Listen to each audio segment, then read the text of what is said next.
Most of the trainings start with the salesperson sitting in front of the customer, but never how to get there.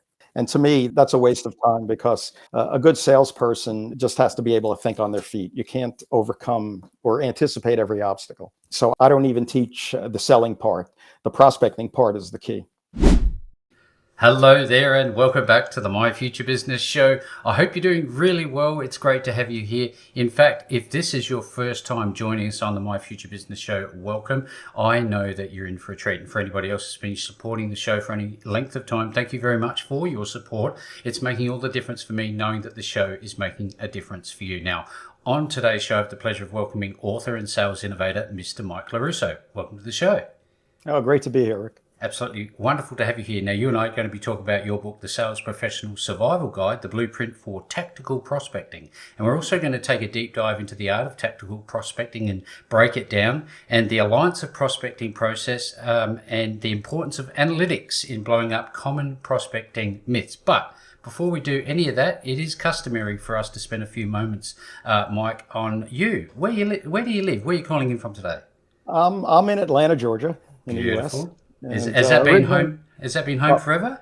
About 20 years. I'm originally a New York boy in the New York market. Grew up in New York and New Jersey. So yeah, wow. Got my selling legs in Manhattan. I was a bicycle messenger there when I was 16. Yep. Delivered publishing materials, editing, and then eventually doing sales in that territory. So what was the motivation for moving, Mike? Snow. Didn't like it. Yeah, about the last 4 years I was up there. We were in the mountains of New Jersey, and we got clobbered with snow for like 4 years. Yeah, wow. And we said, let's just make a change. And we heard about this place. It's a little town. It's about 25 miles south of Hartsfield Airport. It's called Peachtree City. And it was all designed similar to Hilton Head, if you're familiar with that. Mm-hmm. There's 10,000 golf carts in the city. So there's 80 plus miles of golf cart path. You can take it anywhere in the city. And yes. It's funny, if you go by one of the high schools, they all take golf carts to school, and it looks like gigantic dealerships. I love it. Absolutely love it. Now, I know you have a love of boating. Tell me a little bit about that. Yeah, started to get into it about 5 years ago once I realized I had the courage to actually drive a boat. And then it just... I was going to say took to it like a fish to water, but a little too. I love it. Now, I wonder, can I ask you, what type of boat do you drive? Do you like? Yeah, it's a Bennington. It's a QX25. So beautiful. I call it the floating man cave because it's got all the bells and whistles. It's about 32 feet long, and it's stereo and a little bar, and it's still got a tremendous amount of power to pull the kids on the tubes. And there's a place where everyone goes. Like I said, I'm in Georgia. Yep. It's about 2 hours from here in Alabama. It's called Lake Martin. Yeah. And that's kind of like the Lake Tahoe of the South. It's a beautiful lake. And everyone goes down there. A lot of the college football coaches own, multi-million-dollar homes, things like that. There's nothing you can replace than memories, is there? I mean, I remember growing up, we have a River Murray where we're located. We used to have a Meos Spider 350 Chevy, a speedboat, and we used to go wakeboarding. And those memories are some of the best memories that I have. How important are creating memories for you? Let me tell you, they end quickly because the minute we come back at the end of the summer, we're counting the days to go back again in the spring. And you know what's nice about it? I have 4 kids. Everyone looks forward to it. So it's not as if you're dragging one who doesn't want to go. So we have got a jet ski too. We're really into water sports down there. Mm-hmm. I love it. Absolutely love it. You know, there's, can I ask you, I don't know if you've got like mouths to a river or an inlet or anything like that, but I've seen recently a lot of videos about this one particular inlet where all these super craft go in, multi-million-dollar craft battle to get their way into this inlet. Do you have anything like that nearby? Not that I'm aware of. Yeah, no, I can just imagine. You know, I'm a bit of a calm water guy. You know, there's ocean craft that have locations like that. Yeah, and you know, you have the it's called there was a book called Going South Inside, and it's within the East Coast. You can actually take waterways from Florida all the way up to New York and never touch the ocean. Yeah, wow, that's wonderful. Well, there you go. I've learned something today. Beyond the boating, what are your favourite movies, and do you enjoy music? What's your thing? You just named the two key things. I'm a movie guy. I don't want to say buff because you may test me, but I'm a No. big movie person, and it's very funny because I have a tendency to link a scene from any movie to what's going on in real life, and I drive my kids crazy with that because they'll say something, and then the beauty of YouTube, I can just look up any scene because I know it. It's right at the tip of my tongue, and I shoot it over to them. I said, "You see, we went through that."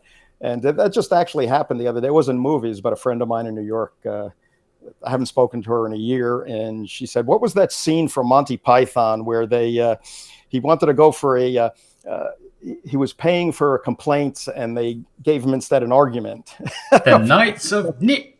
Yeah, and it's so funny. While walking to my table in Starbucks, I just click, click, click, and sent it to her, and she's like, "It's amazing. I knew you would know."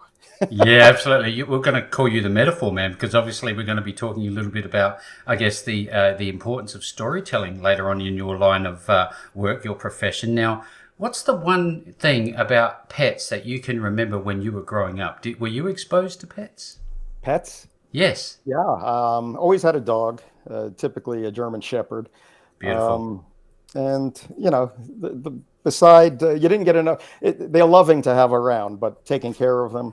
So, the thing you worry, especially now, the kids, they cry for them, and then the minute you get them, you're the one walking them. So that's the main memory. It's funny, when we look back on, what our kids are going through. I wonder if you can, I guess, share with us a childhood memory of your own that's fond to you. In relation to pets or just in No, general? just you in general. When you were growing up, Okay, in what's general, one let's put thing? it this way. My parents were both from the Bronx in New York, Right. and all the relatives were from that same area. And even though I moved to New Jersey when I was about 9, but you still had that New York flavor. Yep. And the biggest thing I remember, and it's a big difference from the kids today, is in New York, in the New York market, you're very cultural as a kid. And it could Yep. be because you grow up around Broadway, you see plays, you television. And the kids today have no reference to any of that. And, I'll bring up the Marx Brothers, for instance, or, all the things you grew up with, and Yep. they've never heard of them, which is kind of scary. And, if they do something like see a black and white movie, they think something's wrong with the television. Don't they just? It was funny because I actually prefer some of the, funny comedic, silent movies that were back in the day. Sure. To me, I tried to show them Charlie Chaplin once, Charlie and they Chaplin, thought the sound was off. Three Stooges, all that sort of The stuff. streets. Now you're Hello. getting me going. I actually watched that the other day while I was just channel surfing. It's like, No, I I love haven't seen it. that in a while. I'm with you. I'm with you. So tell us. I know that you're a busy individual. What's a daily day look like for you? What's your routine? Are you an early riser? What do you do? Yeah, it's funny because I use the term personal growth, but it used to be called just working hard. And I'm always doing different projects, and Yeah. I'm always involved in them. And some of them are complementary, some aren't. So if I don't do 5 different things a day, I feel like I'm slacking. And so a typical day is I'll wake up, I'll start doing work around 7, and I'll get into my finances, some investment type thing. I take my youngest to school, and I come back and I do my sales job. After the sales job, I'm doing some form of writing, whether it's finishing the book or something new. After that, I'm very big into exercise and working out. I was going to ask you about And that. and then when I come home after that, I start dinner, which is good because my wife freezes chicken. She Yep. doesn't keep it in the fridge. It's frozen, Got which it. is nice because it gives it like an hour of cooking time. And I play guitar, and I work on Oh, my songwriting and guitar playing. And I try and do all those things every day, which is, yeah. And there doesn't seem to be enough hours in the day, really, does there? right. Oh, absolutely. You get a little frustrated. It's like, oh, if I could just spend all day on this one thing, and focus. But Yeah. I'd probably pick up something else anyway. I'm always doing Doing creative type something. things. It's funny, as time goes by, Mike, I find that the days seem to just fly by. Are you noticing that? Yes. Uh, Yes. slow down. Just slow You don't down. even know. I know it used to be, I hear people counting the days, and when people say, "What are you going to do when you retire?" I said, "Are you kidding? What's that? Yeah. I wish I had 24 straight hours. I didn't have to do anything but the things I love." Yeah. Well, you as an artist, what sort of music do you like creating? Well, I'm big into. I play the guitar, like I Yes. said, and it's. I'd say I'm intermediate, so you have to write according to your level. Yep. And so right now I'm really into Neil Young, but a lot of basic rock, and if I'm going to pick up the electric guitar, then I'll go Leonard Skinner, that type of thing. But Hmm. the whole idea is with the writing, it's okay. What chord changes can I actually do to write the song? And it plays into that. It's a very interesting story. My daughter just got married back in August, and they announce at the reception, they announce people coming out, and the parents always have to do something crazy, of course, right? And I Of didn't want to course. do the kind of nonsense things where you do a dumb dance, that type of thing. So I said to my daughter, "How about if I come out and I play the opening riff to Highway to Hell from AC/DC Ah. with the electric guitar?" And it took like a couple of months to plan it out with the DJ and everything, and it just blew away. It was Yeah, it, fantastic. it, it went well. Oh, it was fantastic. Fantastic. It was a 3-day thing. You're getting everything ready. So I don't think I was sober for any of it. But by the time I came through the doors, I was ready to slide on my knees and shred. And Oh, that's a wonderful moment in time. Thank you very oh, much it is. for Yeah, sharing yeah. it with us. I really do appreciate it. Now, I know that, when I was young, I had my first experience, my entrepreneurial experience was washing cars. Can you recall yours? Oh, sure. I actually talk about this in interviews. I was a really small guy. I still Yep. am, but I was really tiny. So I looked probably half my age. If I was 12, I looked like 6 or 7 years old. But I was able to negotiate and cut deals. And it used to throw adults off because they didn't expect me to talk that way. Yes. And I used to do a lot of, we'd go around getting landscaping jobs.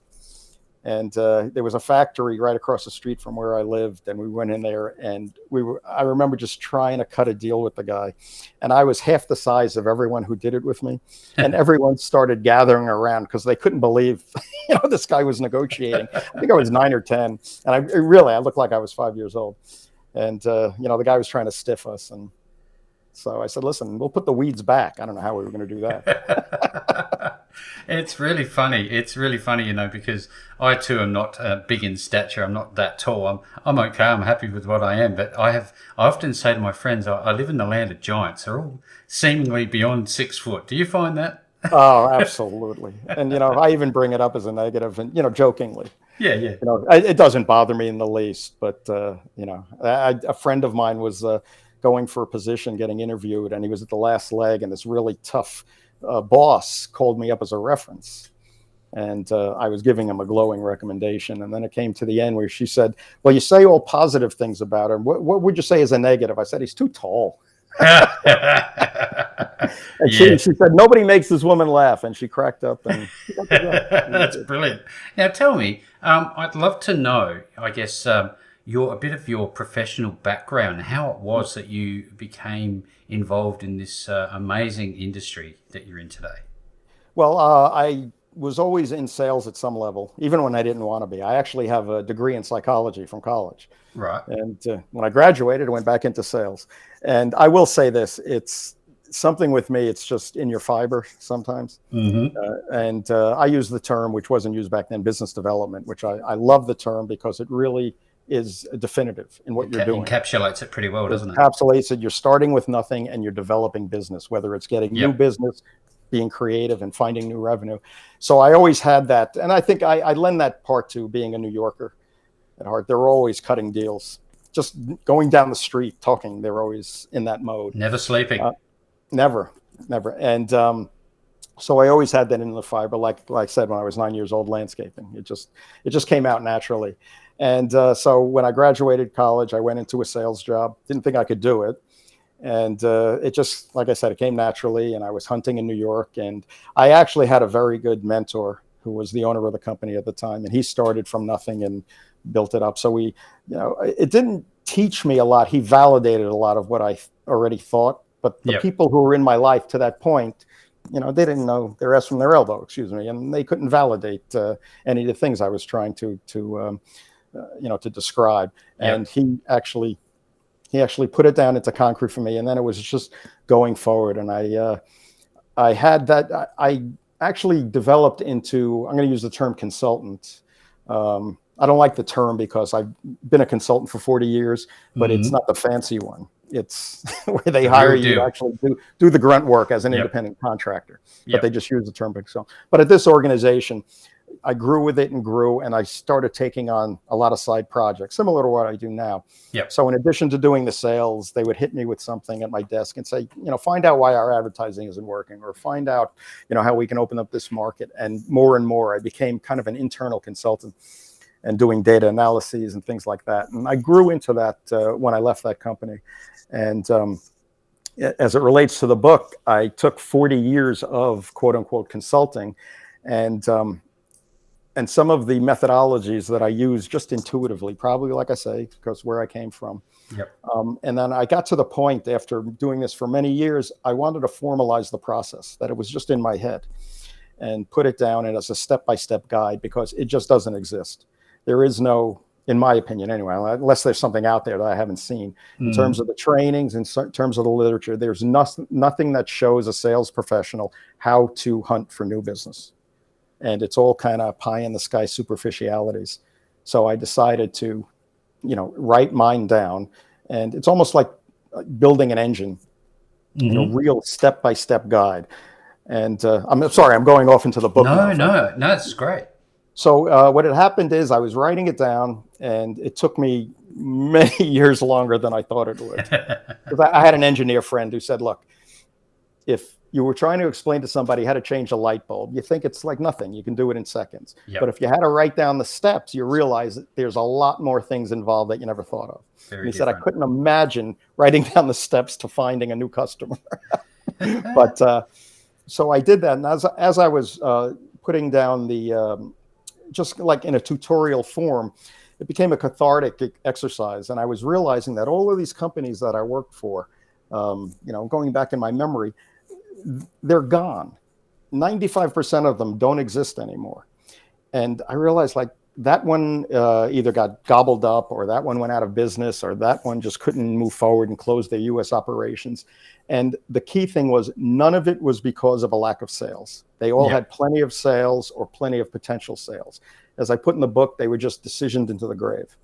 So I kind of got a little angry and frustrated. So I turned it into a methodology and a commentary on the sales profession and the modern sales environment. So I said, here's the problems with sales. Here are my solutions. I used the methodology to reinforce the solutions. Then I said, you know what? They may not believe it on its face, step one, step two, that it actually works. So I have a very good background in analytics, and I created my own sales metrics equations to use as production gauges for the methods that I had been teaching in there. So I said, here's the methods to fix things. Here are the numbers, the analytics that you can use to back it up.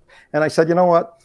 There's still something missing. So I went in my brain and my memory, and after 40 years, I put down I have hundreds of sales happenings I've been involved in. I use the actual anecdotes that reinforce the problem and the solution that I've encountered myself in my career. So everything in the book is not me, rewriting what I've read in other sales manuals or trainings. It's everything I've done personally.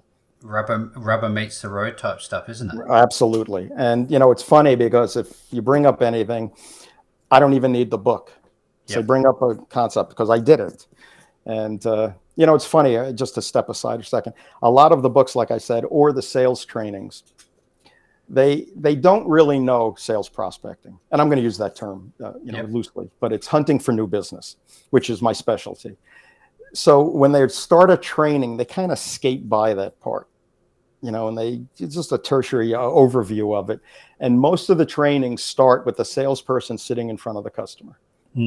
But never how to get there, And to me, that's a waste of time, because A good salesperson just has to be able to think on their feet. You can't overcome or anticipate every obstacle. And so Yeah, wow. I don't even teach the selling part. The prospecting part is the key. Is the key, so it's one step prior to. Yeah, and this is not something we talk about on the My Future Business show that often, so this will be a very unique conversation. Now, Sure. would it be fair to say, Mike, that this is a balance between strategies, tactics, and principles? What's inside this book? Print.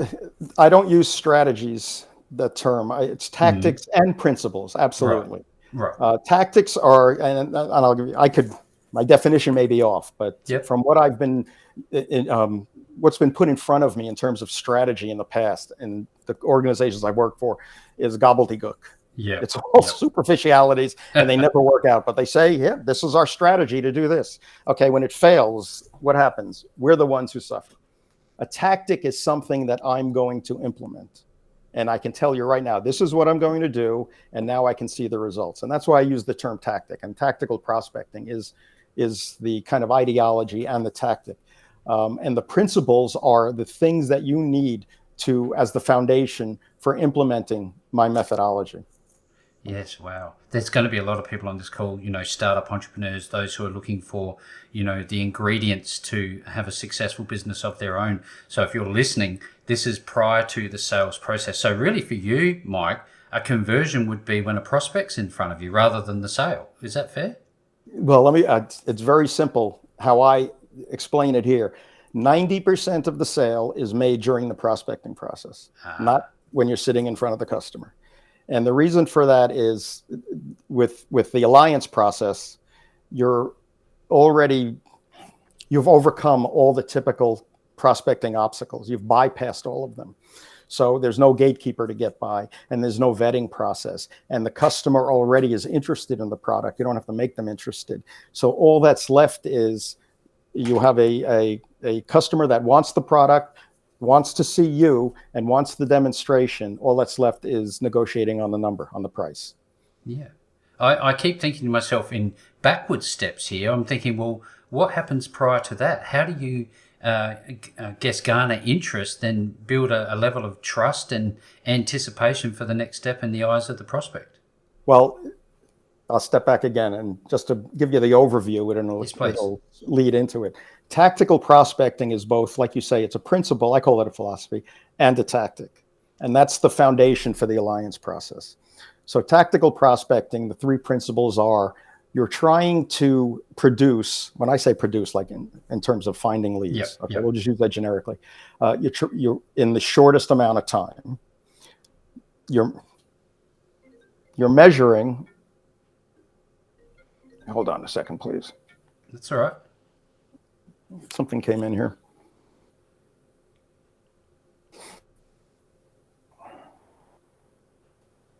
Yeah, I lost you there. Hold on. There we go. I'm I'm, sorry. I'm still here.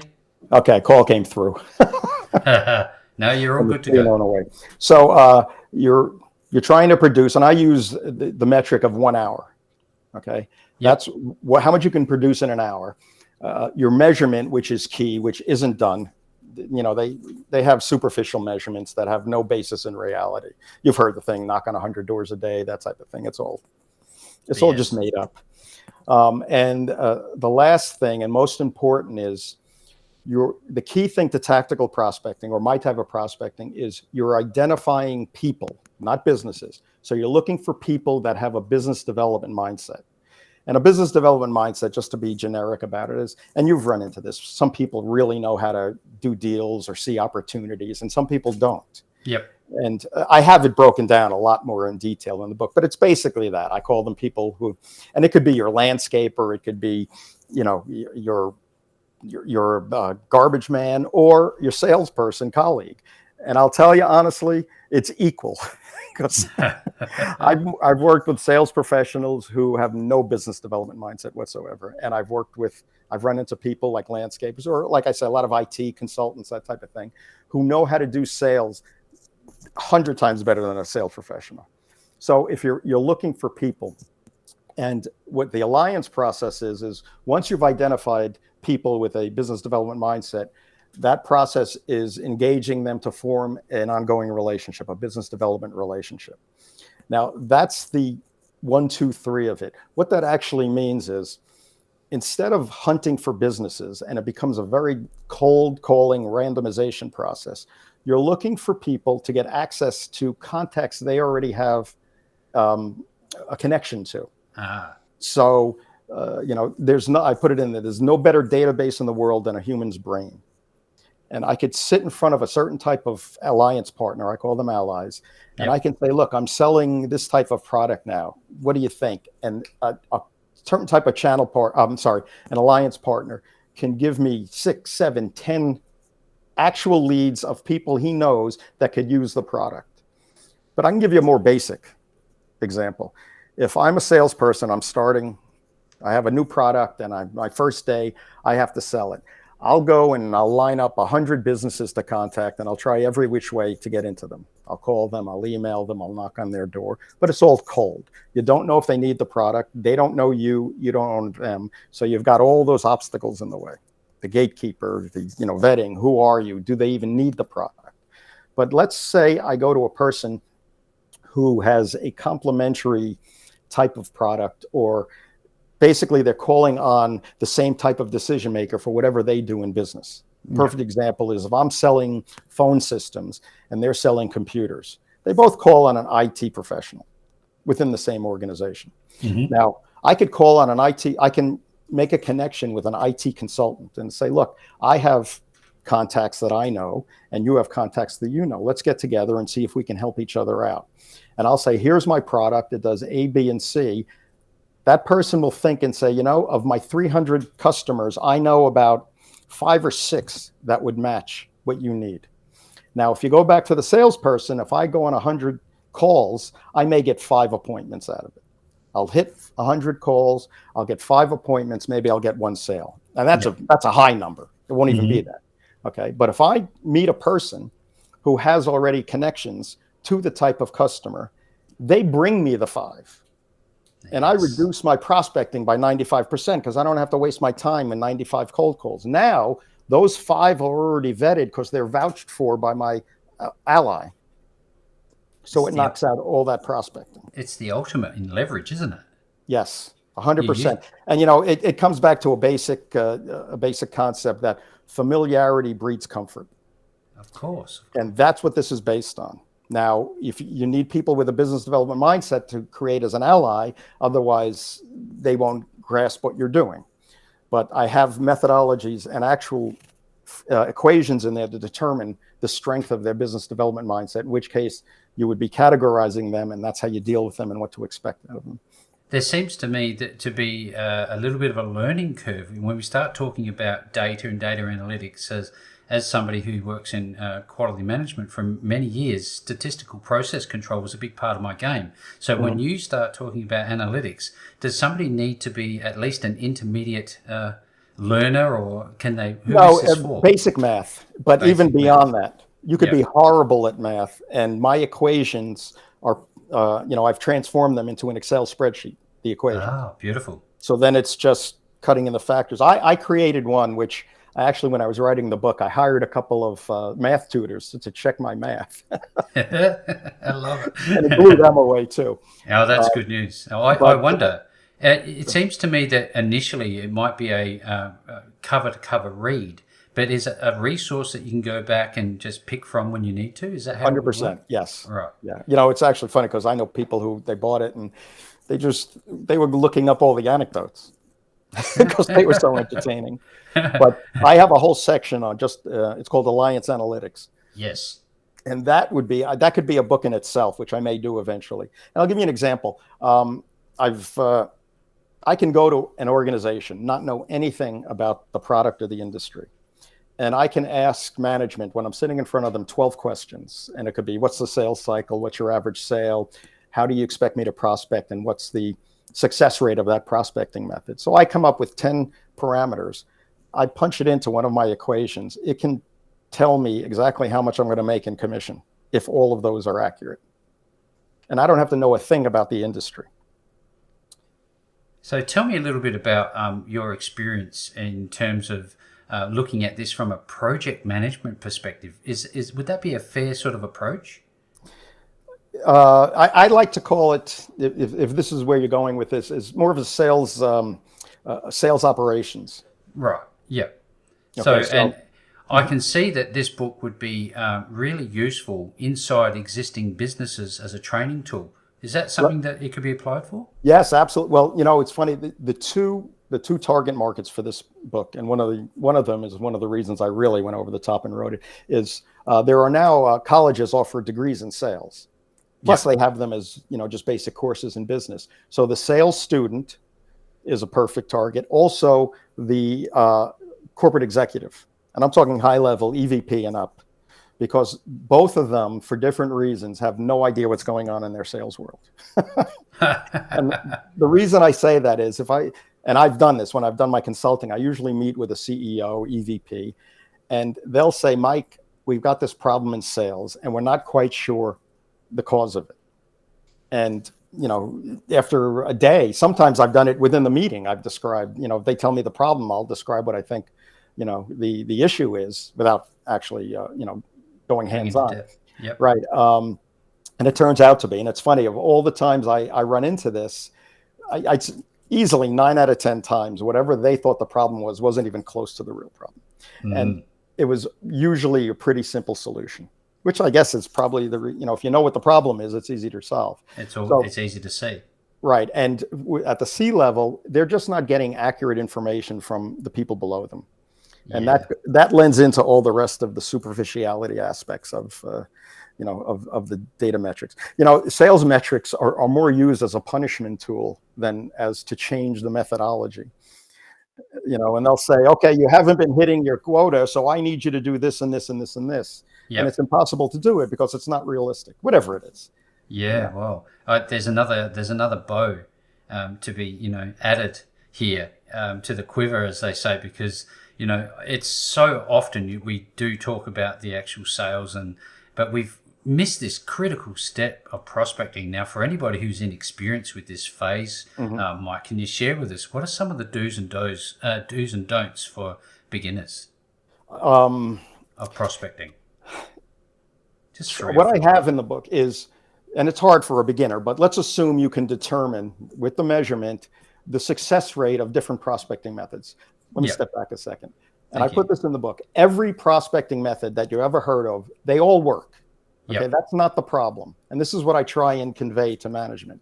The problem is how often they work, the ratio, because I'm limited in my time. I'm on a monthly quota or a quarterly quota. So if I'm doing a prospecting method that only produces X amount of appointments within the 30-day period, I'm not going to hit my number. So I have to do something that's going to produce faster. And that was when I decided to write the book. When I did my consulting jobs, I was usually in a 6-month contract, 3 to 6 months. So I would go into an organization, I'd have to learn the product, learn the customer, find out who the customer is, go out and prospect them and then sell them. Okay, so I had to do it fast. And if I'm dealing with a product that has a 6-month sales cycle, I'm doomed unless I do something that I can prospect faster. So I had to figure out a way, which is what I did, to find the customers faster, whether it's through a channel partner, an intermediary, allies, which I didn't call them at the time allies. They were just, at the time they used the term networking, which I can't use anymore because it's been hijacked and diluted into just fancy cold calling. So I had to come up with something that produced fast. And that's why, if you talk to a typical sales management, they'll talk about, okay, you have 30 days or you have 90 days, depending on the quota. I don't look at it that way. What can I produce in an hour? Because I can determine in the first hour, am I moving in the right direction with my productivity or not? And, if I'm not, then I have to trash that and move on to something that does produce more. So as it relates to the newbie, like you mentioned, if you're using different prospecting methods, which you should try them all, you never know, only allot the amount of time to that method in terms of its success ratio. There you go. There's some key insights here. I wonder, with all of this being the case and somebody's reading this book, It's amazing how time flies when we're talking about a topic that I'm so super interested in, because it's not a topic that we've covered very much at all, as I mentioned earlier. But tell us a little bit about, I guess, the structure of the book and the sections that people will find. Okay, I have the first is explaining, like I said, you need a foundation for the alliance process. So I Yep. explain the basics of tactical prospecting, okay, and Yep. what the principles are. And there's something in here called tactical mentality, which it's just amazingly powerful if companies would implement it. And what that really is it's funny. If you ask any, I'm going to embellish here. If you ask employees within an organization, what's the most important thing for your business in terms of growth and sustainability and how everyone profits, they'll all say sales. That's the most important thing in a business, right? Sales, doing sales. But if you ask the same people, who are the most important employees, none of them will say the sales employees. Yes. So, and you know all the little side comments and, There's how plenty they're of them. referred to. But the tactical mentality is if organization at every level, whether you're in inventory, IT, contract analysis, every department puts their function and process with sales being the most important thing. So it's anything that helps promote doing sales as opposed to an obstacle to sales, which is, more often the case. Yep. And I put in there that if you took every employee and every department and you made sales the number one thing that they think about and care about, motivation, how much more business could be gotten? In revenue, it could be 10%, 20, 30. Imagine 30% more revenue of $100 million company, and it didn't cost you one penny. You didn't build a new warehouse, you didn't open a new market, new marketing campaign, just by changing everyone's attitude and the structure. Yes. It's an amazing shift. It's transformational, isn't it? Yes, 100%. And, I've seen both ends. It's funny. I was, when I do sales consulting, sometimes I don't go into the office. I don't work corporate. And then I'll get a job that's more corporate going in. And I was at an organization and I said, what is the so-and-so department like? And they said, it's sad. SAD. And I thought, like, forlorn. Sad. What do you mean sad? And I go, why? They're not unhappy? I said, no, sad. It's the sales avoidance department. And terms like that popped up, and it's like, you can't go there. They're just going to, make it difficult for you to do a deal.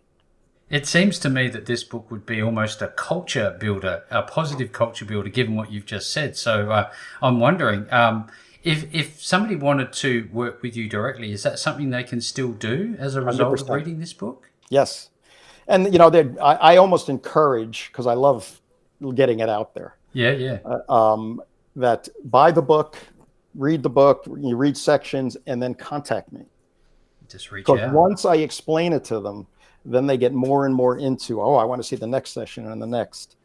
And because it's, I hate the term revolutionary, except it sounds good for me. But it's revolutionary in two ways. That it's never been done where you've put a step-by-step process down on how to prospect for business. Like I said, it's like teaching someone how to build an engine. Now, that may be a little niche. If I showed somebody how to build an engine, everyone's not going to be interested in it.